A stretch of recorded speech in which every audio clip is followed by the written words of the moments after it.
சேலம் மாவட்டம் ஆத்தூர் முகாமில் தங்க வைக்கப்பட்டிருந்த பங்களாதேஷ் நாட்டைச் சேர்ந்த 24 பேர் சொந்த நாட்டிற்கே அனுப்பி வைக்கப்பட்டுள்ளனர்.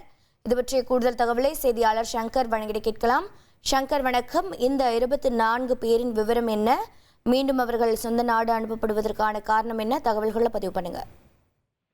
சேலம் மாவட்டம் ஆத்தூர் சிறையில் தமிழகத்தின் பல்வேறு பகுதிகளில் இருந்து போலியான ஆவணங்களை கொண்டு பங்களாதேஷ் நாட்டைச் சேர்ந்த 158 பேர் மீது வழக்கு பதிவு செய்யப்பட்டு அவர்கள் அனைவரும் ஆத்தூரில் உள்ள முகாமில் தங்க வைக்கப்பட்டிருந்தனர்.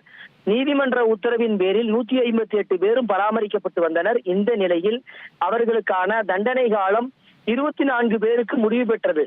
அதனால் அதில் 12 ஆண்கள், 7 பெண்கள், 4 குழந்தைகள் உட்பட 24 பேரையும் பங்களாதேஷ் முகாமிற்கு அனுப்பி வைக்க தமிழக அரசு முடிவு செய்யப்பட்டு அவர்கள் 24 பேரையும் டிஎஸ்பி ஈஸ்வரம் தலைமையில் 45 போலீசார் இன்று காலை தனியாக வேனில் அழைத்து சென்று சேலம் ரயில் நிலையத்தின் மூலமாக தனி பெட்டிகள் ஒதுக்கப்பட்டது.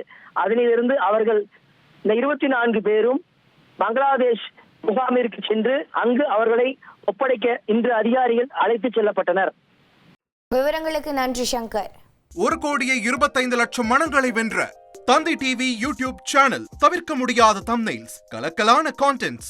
நீங்களும் இந்த குடும்பத்தில் இணைய இப்பவே சப்ஸ்கிரைப் பண்ணுங்க. அசுரபலம் கொண்ட எங்கள் டிஜிட்டல் கரங்களில் உங்கள் விளம்பரங்களை சேர்க்க வாட்ஸ்அப் பண்ணுங்க. 8939888378. Email advttv@dttv.in.